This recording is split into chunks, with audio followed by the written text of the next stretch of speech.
Welcome to the Life Lesson Story Studio, the space where we explore the complexities of life and the transformative power of truth. Today, our respected guest, Sophia, shares her deeply personal struggle. I escaped the perfect cult of motherhood. Sophia, thank you for being here. Let's begin. Sophia, your life looked idyllic. Beautiful home, successful husband, 2 children. What was the dark reality behind the facade of your perfect motherhood? I spent every hour trying to meet an impossible standard set by social media and my mother-in-law. My children were scheduled like corporate projects. You describe it as a cult. Who were the primary enforcers of this perfection?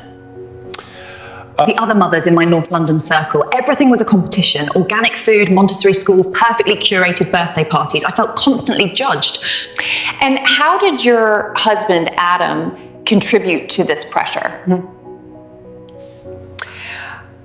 He was absent but demanding. He expected the house and children to run flawlessly like a luxury hotel because he was too busy succeeding in his career. Yep. You were the CEO of the home, but without any authority over your own well-being. What was the emotional toll on you? I lost my identity. I was just mummy. I couldn't remember the last time I had read a book or had a conversation that wasn't about nap schedule. The mental exhaustion must have reached a breaking point. What was the physical event that signaled your system had finally crashed? I collapsed in the kitchen. Not from overwork, but from severe anxiety and malnutrition. The doctor told Adam I was severe. That sounds like a crisis. How did Adam and your controlling mother-in-law react to the doctor's diagnosis of depression? They saw it as a scheduling failure, not a systemic problem. My mother-in-law suggested I just needed a better organizational planner to manage the house more efficiently.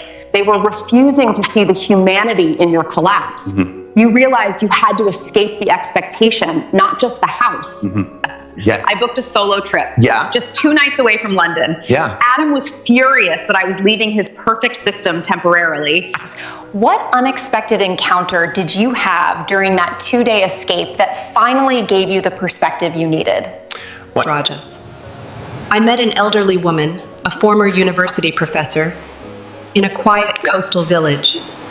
What was that question? She asked, if your daughter grows up to be as perfect as you are striving to be, would you worry about her happiness? We terminal rigor. That simple question changed everything. It was a lightning bolt. I realized my perfect performance was a terrible template for my daughter.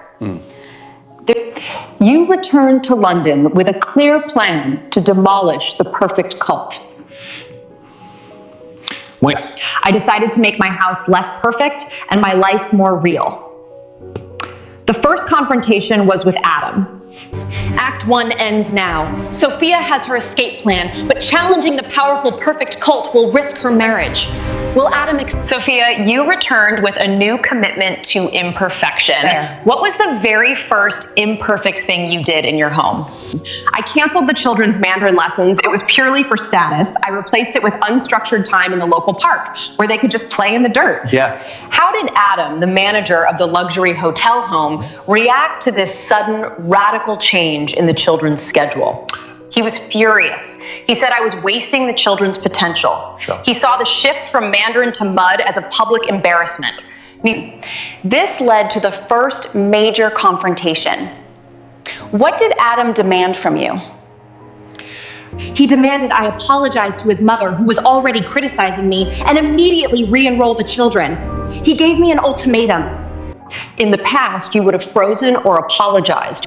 What did you say to Adam that night to defy the cult?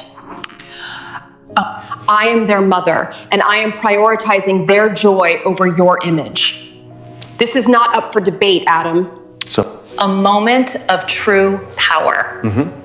How did Adam respond when you stood your ground for the first time? He walked out. He spent 3 nights at a hotel. He couldn't handle the loss of control or the open conflict in his perfect life. Their shift meant Adam was now on the outside looking in. What was the positive consequence of this distance for your children? They flourished. They were happier.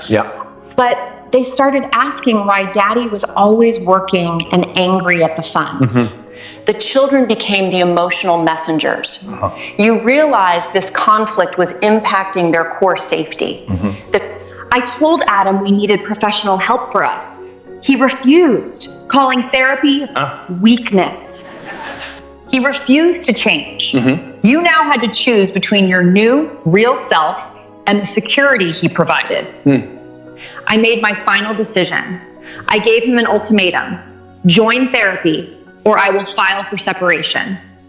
A direct threat to his comfortable life. Did he accept the ultimatum or double down on his pride? You can't leave, Sophia. You don't know how to survive without my structure. That moment must have been devastating. It was confirmation. He only valued his control. The ultimatum was given. The children are watching.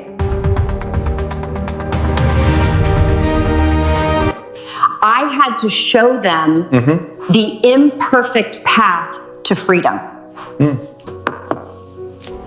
Does Sophia have the courage to dismantle the security of her perfect life to save her true self? Sophia, Adam laughed at your ultimatum and told you you couldn't survive without his structure. What did you do the following morning? I called a solicitor. I initiated separation proceedings. I didn't want the divorce, but I needed the legal structure to protect my children and myself from his control. You took a massive, irreversible step. How did Adam react when he received the legal notice from your solicitor? And he hadn't just lost his perfect wife, he was losing his highly convenient system. He immediately blamed the other mothers and my new ideas. Did he try to manipulate you back into the old system using the children? He tried. He said the children would suffer from instability if I didn't return to the routine. But I stood firm. I knew real stability. The greatest difficulty must have been dealing with the judgment from your social circle, the cult you spoke of. They were ruthless. They saw my separation as a moral failure. They whispered that I was selfish for prioritizing my own needs over the children's perfect life. You found strength in your therapist during this period. What was the central truth you uncovered about perfect motherhood? That perfect motherhood is not about nurturing, it's about performing for other adults. Once I stopped performing, the fear left me. The divorce negotiation began. What was the critical moment when Adam finally saw the error of his ways? Our son Leo, who is usually very calm, drew a picture in therapy of a robot mother and a big angry clock. The therapist showed it to Adam. The child's drawing was the ultimate mirror. What did Adam say when he saw his perfect system visualized as a cold, angry machine? He wept. For the first time, he saw the effect his control had on the children. He realized he had been demanding a perfect schedule instead of a happy family. We mediated, we did not reconcile, but we became peaceful co-parents. He took therapy seriously. He learned to value connection over control. You gained your identity back. How do you define good motherhood now? It is being authentic. It's showing my children that mistakes are allowed, that mama is human, and that their happiness is more important than my performance. Stop performing. Your worth is not measured by your children's achievements or the cleanliness of your kitchen. Your sanity is worth more than any external validation. Sophia, your story is a critical reminder that emotional health is the true measure of a successful home. Thank you for sharing your escape. We hope Sophia's story inspires you. Don't forget to like and subscribe, and we will be back soon with another story.